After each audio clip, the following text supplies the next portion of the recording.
সারা দিনে রাতে দিন রাত যারা মোবাইলে নারী দেখো, ছবি দেখো, উলঙ্গ দৃশ্য দেখো, দিন রাত এই এক কাজে আছো। প্রিয় ভাই আমার, সন্তান আমার, এক মানুষকে আল্লাহ তাআলা সৃষ্টি করেছেন শুধুই নারীর জন্য।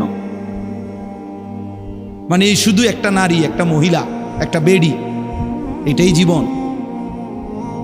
তুমি বুঝি এই বেডির লগে শুয়ে থাকার জন্য? নারীর দ্বারা অবৈধ যৌন চাহিদা, তোমার লজ্জাস্থানের যে চাহিদা, শুধু এইটা পূরণ করা, এর জন্যই পৃথিবী, এর জন্যই এমন সুন্দর হায়াত। এই রাত, এই দিন, এই সূর্য চন্দ্র, এই আলো বাতাস, এই রোদ বৃষ্টি, এই পৃথিবী, এই কায়নাত আল্লাহ তাআলা শুধু তুমি নারীর পিছনে ছুটবা, এর জন্যই বানাইছেন। তো কি করলা কাম? ইনসাফ করো ভাইয়া। একজনই ভাবো, একটা ছেলেই ভাবো, একজনই ভাবো, এটা কোনো ইনসাফ হইতে পারে?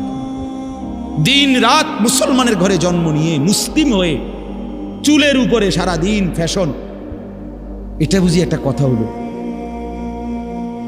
আমার ভাই বল, এটা বুঝি একটা কথা হলো? তোমারে বুঝি আল্লাহ বানাইছে শুধু এই সারাক্ষণ চুল এটার ফ্যাশন করবা, বিভিন্ন মডেলে চুল কাটবা, এই নিয়ে ব্যস্ত থাকবে? এত ফালতু কাজে আল্লাহ মুসলমানকে বানাইছে? তাইলে সারাদিন কি করলাম? গত এক সপ্তাহে কি করলাম? গত এক বছরে কি করলাম? বলো ভাই, বলো। চারিদিকে হত্যা, খুন, ধর্ষণ, নির্যাতন, পরকীয়া, স্বামী থাকতে স্ত্রী অন্য নারীতে আসক্ত, স্ত্রী থাকতে পুরুষ অন্য নারীতে আসক্ত। কি পরিমাণ বেড়ে গেছে, কি পরিমাণ অসভ্যতার অস্থিরতা বেড়ে গেছে। আমার 16 বছরের সন্তান, 20 বছরের জওয়ান, আমি তোরে মনে করাই দেই বন্ধু, আগামী 20 বছর পৃথিবীতে তোমারে বাঁচতে হবে, এই সমাজেই বাঁচতে হবে। তুমি এই পৃথিবীর থেকে চাঁদের দেশে যাইতে পারবা না। তাহলে এই সমাজে তোমার মা আছে, তোমার বোন আছে, তোমারও একটা ছোট বোন আছে। এই সমাজে তুমি যাকে আজ হোক কাল হোক বিবাহ করবে, তাহলে এই নারী যদি পবিত্র না থাকে, তোমার মেয়ের নিরাপত্তা কোথায়? তোমার বোনের নিরাপত্তা কোথায়? আগামী দিনে যে তোমার স্ত্রী হবে তার চরিত্রের পবিত্রতা কোথায়? তোমরা সবাই যদি মাতাল হয়ে যাও, তোমরা সবাই যদি মনে করো শাহওয়াত, নারী, ছবি, অশ্লীলতা, বেহায়াপনা, এরই নাম জীবন, তাহলে এই সমাজেই তো বাঁচতে হবে তোমরা, এই সমাজেই তো বাঁচতে হবে তোমরা। তো তোমরা যদি নিজের হাতে নিজের ক্ষেত, নিজের ফসল, নিজের সমাজ, নিজের এলাকা যদি এভাবে তছনছ করে দাও, নষ্ট করে দাও, তো একটি নিরাপদ সমাজ কেমনে পাইবা ভাইয়া? কে এনে দিবে উত্তম সমাজ? কে এনে দিবে? 9 বছরের মেয়ে বাচ্চা যদি নিরাপত্তা না পায় যেই দেশে, সেই দেশে অধঃপতন কোথায় গেছে? অধঃপতন কোথায় গেছে বলেন?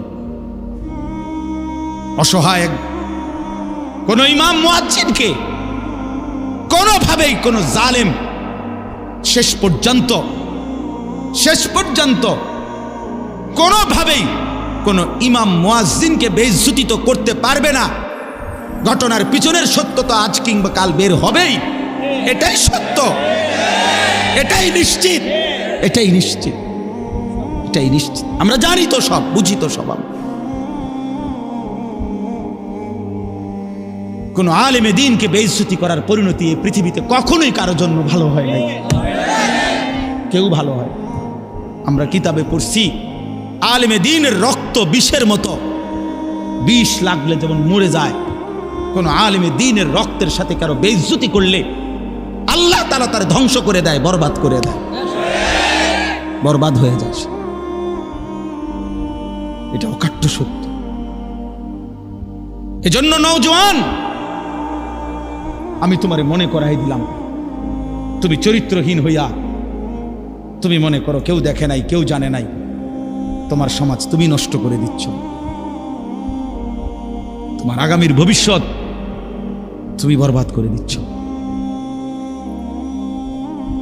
সেদিন কষ্ট পাইবা যেদিন দেখবা তোমার বোন, তোমার স্ত্রী, তোমার কন্যা আখলাক আর চরিত্র সুন্দর নাই, সেদিন ঠিকই কষ্ট পাবে।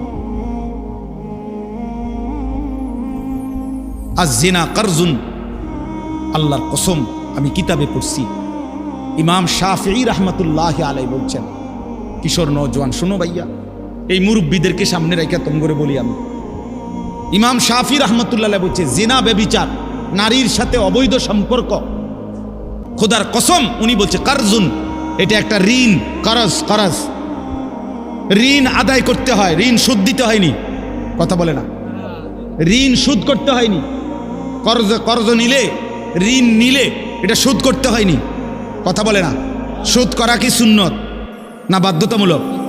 এই ঠিক ইমাম শাফিঈ রাহমাতুল্লাহ বলছে জিনা ব্যভিচার, নারীর সাথে অসভ্যতা, অশ্লীলতা, বেহায়াপনা, উনি বলছেন এটা করজ, এটা ঋণ। উনি বলেন হে যুবক, তোমার এটা তোমার পরিবারের কাউকে না কাউকে দিয়ে শোধ দিতে হবে। আল্লাহ কসম, এটা কি দাম, শোধ দিতে হবে দোস্ত, শোধ দিতে।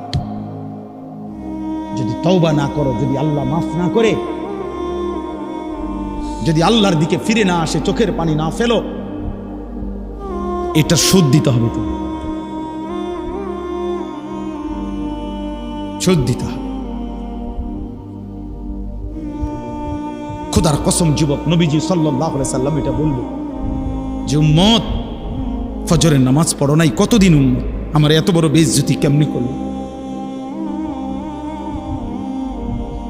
60 বছরের বুড়া চাচা, এই চাচা এখনো 60 বছর ধরে হায়াত পাওয়ার পরও বিড়ি খান, সিগারেট খান, এই বিড়িওয়ালা মুখ নিয়ে কোন লজ্জায় নবীজির সামনে দাঁড়াবেন? এই বুড়া, মনে রাখো তুমি, আমার নাম আনিসুর রহমান, আমি যদি আর কোনোদিন নাও আসি, একদিনই বলে গেলাম, একদিনই বলে গেলাম। কেমনে দাঁড়াইবেন? 60 বছর বয়সেও বিড়ি খানা ছাড়তে পারলেন না, বুড়া হইয়া বাঁকা হইয়া গেলেন, শরীরের গিরাগাড়ি জোরাজারি সব ছেড়ে দিছে, অন টেলিভিশন চান, এখনো চা দোকানে বইয়া বেড়ি চান। ছি ছি ছি ছি, আমনের মতো নির্লজ্জ বেহায়া আল্লাহর জমিন আর কেউ নাই মিয়া, বেহায়া বুড়া মিয়া, বেহায়া তুমি মিয়া, বেহায়া বেটা। 60 বছর বয়সও যে নারী দেখে, ছবি দেখে, এবার আর গুনার বয়স আছে 40 বছর, এবার কোনো ছোটখাটো হারামি না, ছোটখাটো ডাকাত না, শক্ত ডাকাত, এবার আর গুনা ফাইকিয়া গেছে, একদম গুনা টাইট হয়ে গেছে একদম। কারণ এবার কি মনে করেন, 60 বছর বয়সে যে এখনো মিথ্যা বলে, গালি দেয়, তো উনি মিথ্যা কথা বলে আজ 5 বছর নাকি? উনি তো মিথ্যা কথা শুরু করছে 20 বছর থেকে, বুঝেন নাই কথাটা? আজও ছেড়ে দেওয়ার সময় হয় নাই, আজও সময় হয় নাই। আর কত? আলাম ইয়ানি লিল্লাযীনা আমানু আন তাখশা কুলুবুহুম লিযিকরিল্লাহ ওয়া মা নাযালা মিনাল হক। রব্বুল আলামিন বলে, ঈমানদার মুমিন, আমি আল্লাহর ভয়ে, আমার স্মরণের জন্যে তোমার দিলটা, আন তাখশা কুলুবুহুম, তোমার অন্তর নরম হওয়ার, দিলটা নরম হওয়ার সময় বান্দা আজও কি হয়নি? এটা কোরআনের আয়াত। আলাম ইয়ানি লিল্লাযীনা আমানু, ঈমানদার আজও কি সময় হয়নি? আজও কি আমি আল্লাহর দিকে ফিরবা না? গত 6 মাস ধরে যেই ছেলে ফজরের নামাজ পড়ো না বাপ, গত 1 বছর ধরে যেই মুসলমান তুমি ফজরের নামাজ পড়ো না, আল্লাহ যেন ডাক দিয়ে জিজ্ঞেস করে, বান্দা বলো না বান্দা, তাহলে কি আর কোনোদিন তুমি পড়বা না?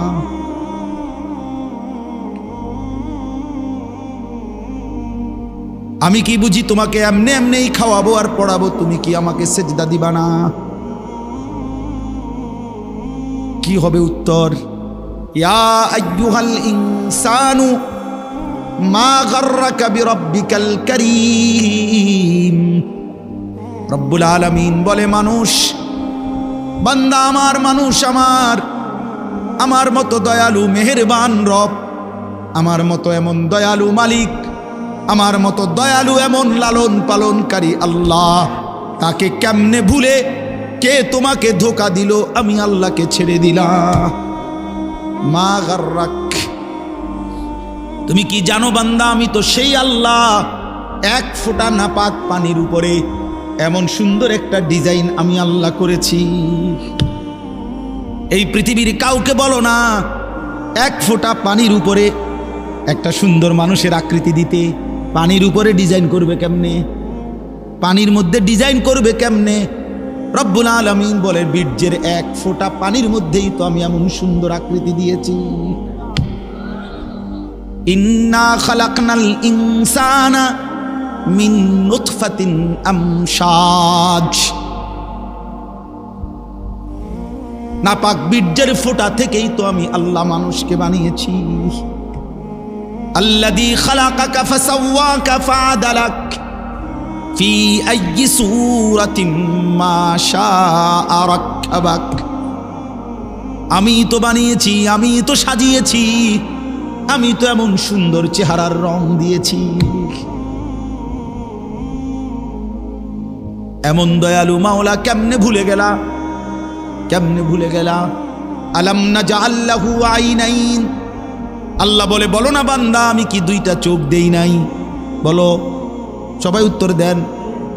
হ্যাঁ, ওয়া লিসানান, আল্লাহ বলে বলো না বান্দা আমি কি জিহ্বা দেই নাই? ওয়া শাফাতাইন, আল্লাহ বলে বলো না বান্দা আমি কি দুইটা ঠোঁট দেই নাই? দিয়েছেন। তাইলে সেই মালিক যদি বলে বান্দা আমার দেওয়া জবানে আমার নামটা আমি শুনতে পারলাম না কেন? আমার দেওয়া চোখে আমার কালাম তুমি দেখলা না কেন? আমার দেওয়া কপাল আমি আর রব্বুল আলামিন আমারে সেজদা দিলা না কেন? বন্ধু মনে রাখো ভাইয়া, একটা কথা শক্ত কই, রাগ হইও না প্রিয় ছেলে বাপ, এই কপাল পৃথিবীতে উপার্জনের দুনিয়াবি কোনো কাজে লাগে না। এই হাত পাও এগুলা মানুষের অঙ্গ প্রত্যঙ্গ কাজে লাগে বিভিন্ন উপার্জনের কামে। এই কপাল এটা দুনিয়াবি কোনো কামে লাগে না, এটা কোনো কাজের জন্য, ওটা দিয়ে কোনো উপার্জনের কোনো কামে, দুনিয়ার কামাইয়ের কোনো কাজে এই কপালের এটুকু জায়গা ব্যবহার হয় না, এটা লাগে না আর কি। তাহলে এটা আল্লাহ তাআলা কেন বানাইছেন? খোদার কসম রব্বুল আলামিন এই কপাল শুধুই সেজদার জন্য বানাইছেন, শুধু সেজদার জন্য। এই জন্য যে কপাল সেজদা দেয় না, যে কপালে সেজদা নাই, তুই মানুষও না, মানুষের বাচ্চাও না, ইনসানের কোনো কাতারে সে পড়ে না, সে কোনো মানুষের কাতারে পড়ে না, ইনসানের কোনো কাতারে পড়ে না যার কপালে সেজদা। কারণ কপাল বানানোই হয়েছে, সেজদা কাকে বলে? ওয়াদউল জাবহাতে আলাল আরদ, জমিনের মধ্যে কি রাখা, এই তো কপাল রাখাটারই কি কয়? তার মানে সেজদা কপাল, কপাল বানানোই হয়েছে কিসের জন্য? সেজদা। নবী সাল্লাল্লাহু আলাইহি সাল্লাম বলেন আকরাবু মা ইয়াকুনুল আবদু মির রাব্বিহি ওয়া হুয়া সাজিদ, নবীজি বলেন কোন বান্দা আল্লাহর সবচেয়ে ঘনিষ্ঠ হয়, আকরাব সবচেয়ে ঘনিষ্ঠ হয় যখন সে সেজদা করে, সেজদা করে। এজন্য আমার শায়েখ আল্লামা মুফতি মুশতাকুন নবী কাসিমি হুজুর সবসময় এটা বলে যে কোনো বান্দা যখন সেজদা করে তো আল্লাহ তাআলা তার পিঠে মাথায় এভাবে হাত বুলায় দেয়, আদর করে, আল্লাহ আদর করে, আল্লাহর কুদরতি পায়ে সেজদা দেয়, মালিক তখন আদর করে দেয়, পিঠে মাথায় হাত বুলায় দেয়। আল্লাহ ডেকে বলে আনিস আমারে সেজদা করছো না, ইরফা রাসা, উঠাও মাথা উঠাও, ওঠো বসো, বসো, আর কিছু বলবা কিনা বলো। তো বান্দা বলে আত্তাহিয়াতু লিল্লাহি ওয়াস সালাওয়াতু ওয়াত তাইয়্যিবাত, আল্লাহ বলে আচ্ছা আমার প্রশংসা করলা, খুশি হলাম, আর কিছু? আল্লাহুম্মা সাল্লি আলা মুহাম্মদ ওয়া আলা আলি মুহাম্মদ, ও মাশাআল্লাহ আমার বন্ধুর প্রশংসা করলা, দুরূদ পড়লা, আমি এত খুশি হলাম, এখন কিছু আর বলবা?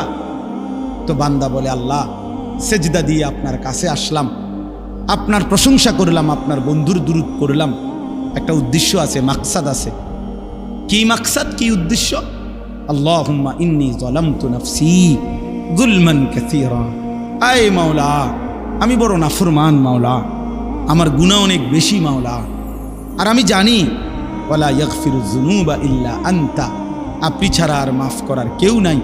এই জন্য আপনার এত কাছে আসলাম, আপনার স্পর্শ পেলাম, আপনার বড় আকরাব ঘনিষ্ঠ হলাম। উদ্দেশ্য হলো ফাগফিরলি মাগফিরাতাম মিন ইনদিক, আপনার পক্ষ থেকে আমারে ক্ষমা করে দেন। ওয়ারহামনি, আমার একটু দয়া করে দেন। ইন্নাকা আনতাল গফুরুর রহিম, আপনি মাফ করবেন না কা? আপনি তো ক্ষমাশীল, আপনি দয়া করবেন না কেন? আপনি তো রহিম, দয়াবান। আল্লাহ বলে, কস কি রে বান্দা, এত আদর করে বললে মাফ না করি কেন? হ্যাঁ, কি কইছেন এখন? আল্লাহু আকবার। এই জন্য বান্দা যখন সালাম ফিরায় এই ডানে বামে, তখন এই একবার কি পড়ে? আল্লাহু আকবার। অর্থাৎ উদ্দেশ্য হলো সে সালাম ফিরাইয়াই আল্লাহু আকবার বলে। অর্থ বলে আর মানুষের জানায়, ভাই সাহেব আল্লাহ বহুত বড় মহান, উনি আমার মাফ করে দিচ্ছেন। আল্লাহু আকবার। এই জন্য আপনারাই তো কইয়া উঠলেন আল্লাহু আকবার নিজে নিজে। আল্লাহু আকবার। জন্য দোস্ত, বান্দা সেজদা দিয়ে বসলে সালাম ফিরাইবার আগে আগে রব মাফ করে। চলো ইনশাআল্লাহ রাত গভীরে চলো নিয়ত করি ইনশাআল্লাহ। নওজোয়ান, আগামী দিনে ইসলামের জন্য তোমাদের দরকার। আগামীর পৃথিবীতে কালেমার পতাকা উড়াবার জন্য নওজোয়ান তোমরাই দরকার। প্রিয় নবী সাল্লাল্লাহু আলাইহি ওয়াসাল্লাম তারিখের মধ্যে কথা স্পষ্ট আছে। নবীজি সাল্লাল্লাহু আলাইহি সাল্লামের 23 বছরের নবুয়তের জীবনে নবীজিকে তার দ্বীনের কাজে সবচেয়ে বেশি সহযোগিতা করেছেন যারা, অহুম শাবাব, তারা ছিল যুবক, বৃদ্ধ অল্প ছিল। হযরত আনাস ইবনে মালিক 10 বছরের যিনি নবীজির খাদেম ছিলেন, তিনি বলছেন, কুন্না নাগজু মা রাসূলিল্লাহ সাল্লাল্লাহু আলাইহি ওয়াসাল্লাম ওয়া নাহনু শাবাব, আমরা নবীজির সাথে যুদ্ধ করতাম, প্রত্যেকটা জিহাদে অংশগ্রহণ করতাম। ওয়া নাহনু শাবাব, আর আমরা ছিলাম যুবক, আমরা ছিলাম যুবক, নওজোয়ান।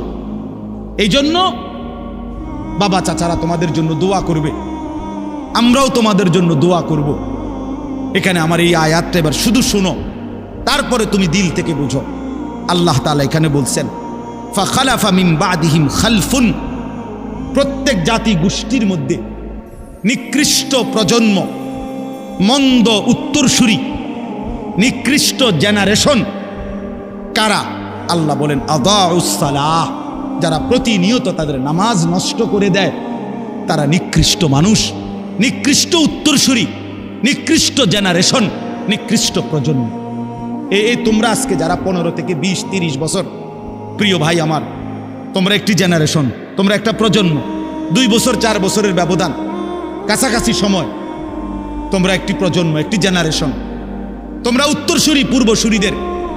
আল্লাহ তাআলা বলেন এই নিকৃষ্ট, খালফুন অর্থ হলো মন্দ প্রজন্ম, নিকৃষ্ট উত্তরসূরি কারা? আদাউস সালাহ, যারা তাদের নামাজ নষ্ট করে দেয়। কি নষ্ট করে? বলেন না, কি নষ্ট করে? ভাইয়া শেষ করে দিচ্ছি, আর 10টা মিনিট। কি নষ্ট করে? নামাজ নষ্ট। এনে তাফসিরের মধ্যে আছে, প্রিয় ভাই বাবা সবাই শোনেন। আল্লাহ তাআলা বলছে ওই মানুষগুলো নষ্ট, নিকৃষ্ট, মন্দ, যারা কি নষ্ট করে। এখানে তাফসিরের মধ্যে স্পষ্ট আছে যে এখানে আল্লাযীনা তারাকুস সালাহ, যারা টোটালি নামাজ ছেড়ে দেয়, নামাজ পড়েই না, তারা উদ্দেশ্য না, তারা উদ্দেশ্য নয়, তারা এমনি বাদ, তারা কোনো মানুষের আইটেমের মধ্যেই নাই, বরং ওই মানুষরা নিকৃষ্ট, মন্দ, যারা নামাজ তো পড়ে কিন্তু পড়ার নাম করে এটারে নষ্ট করে। কিভাবে নষ্ট করে? তাফসিরের মধ্যে আছে 3 ভাবে নামাজকে নষ্ট করে। 1, নামাজের ওয়াক্তে সব সময় নামাজকে বিলম্ব করে পড়ে। আল্লাযীনা ইউআখিরুনাস সালাহ, তাখির করে নামাজকে সব সময়। 1টা বাজে জোহরের আজান, এবারে 4:30 বাজে, 4:15 বাজে, ওই সময় বেড়াত লাগাইয়া এরপরে নামাজ।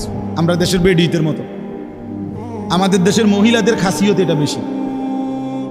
জোহরের নামাজ একবারে বেড়াত লাগাইয়া শেষ টাইমে সমস্ত রান্না বান্না, করলা ভাজি, ডাল সব রান্না শেষ হয়েছে, গরু গোসল করাইছে, ছাগল গোসল করাইছে, উডান ঝাড়ু দিছে, আর অত্র ইউনিয়নে আর কোনো কাম নাই। সব কাম শেষ কইরা এবারে এবারে গেছে গোসল করতো। গোসল করে আইসা এরপরে আইসা রুকু সেজদা দপাদপ 12 রাকাত নামাজ 27 মিনিটে উড়াইয়া লাইছে, সোজা কথা সুরা লাইছে নামাজ, দুমাদুম নামাজ। সব মহিলা না, যে মহিলা এমন করে না উনি রাগ করার দরকার কি, আপনি তো এরকম করেন না। আর যে বেডি এরকম খাচ্ছতের আপনি রাগ বললে কি, আপনি চেতলেই কি, কথা বুঝেন নাই কথা, আপনি চেততে ভালো হয়ে যান, কথা বুঝেন না। আপনি যদি জিদ উড়ে আপনি এটা বলেন যে যা হুজুরে এত বড় কথা কইল, যা 101টা বাজে নামাজ পড়লাম। তো মাশাআল্লাহ, আমরা তো এটাই চাই, আমরা যাতে এরকম চেত ওড়ে। এই জন্য যারা নামাজকে দেরি করে, নামাজকে দেরি করে, নবীজি সাল্লাল্লাহু আলাইহি সাল্লামের স্পষ্ট হাদিস আছে। বয়স্ক বাবা, মাঝ বয়সী আপনাদেরকেও বলি বাবা, নবীজি বলছেন ওই নামাজ মুনাফিকের নামাজ। আসরের নামাজের একটা অভ্যাসের ব্যাপারে নবীজি বলছে যে তিলকা সালাতুল মুনাফিক, ওই নামাজ মুনাফিকের নামাজ, মুনাফিকের নামাজ। ইয়ারকুবু হাত্তা তাগরুবা শামস, যে আসরের নামাজ না পড়ে বিলম্ব করে, এমনকি সূর্য ডুবার কাছাকাছি হয়ে যায়, ঠিক ওই সময় হাত্তা কানাত বাইনা কারনাই শাইতান, সূর্যটা তখন ডুবতের সময় শয়তানের 2 শিংয়ের মাঝখানে থাকে। নবীজি বলেন কামা ফানাক্কারা আরবাআন, তখন ওই লোক আসরের নামাজের নাম করে 4 রাকাতে যেন 4টা ঠক্কর মারে। লা ইয়াযকুরুল্লাহ ইল্লা কালিলা, ঠিকমতো তাসবিহগুলো, নামাজের আহকামগুলো আদায় করে না। নবীজি 3 বার বলছে ওইটা মুনাফিকের নামাজ, মুনাফিকের নামাজ, মুনাফিকের নামাজ। তাহলে কি বোঝা গেল? নামাজ পড়ে না এটা না, নামাজ পড়ে, তবে কি করে? কথা বলেন না কেন? সে নিকৃষ্ট। 2 নাম্বার, নামাজের মধ্যে ফরজ আছে, ওয়াজিব আছে, সুন্নত আছে, মুস্তাহাব আছে, আছে কিনা? এগুলো যে ঠিকমতো আদায় করে না, রুকু সেজদা যে ঠিকমতো আদায় করে না, তাসবিহগুলো ঠিকমতো আদায় করে না, নামাজের ওয়াজিব ফরজগুলো ঠিকমতো আদায় করে না, রুকু দিছে, রুকুর থেকে সোজা হয়ে দাঁড়ানো কি ওয়াজিব, কথা বলেন না, ওয়াজিব। এবার রুকুর থেকে একটু উঠতেই নিচের দিকে যায়, এমন কাকু নাই? আছে আছে, আমরা বহুত দেখছি। সেজদা দিতে গিয়া 2 সেজদার মাঝখানে স্থির হয়ে বসা ওয়াজিব, কি বলেন না, ওয়াজিব। এবার সেজদা দেয় কেমনে?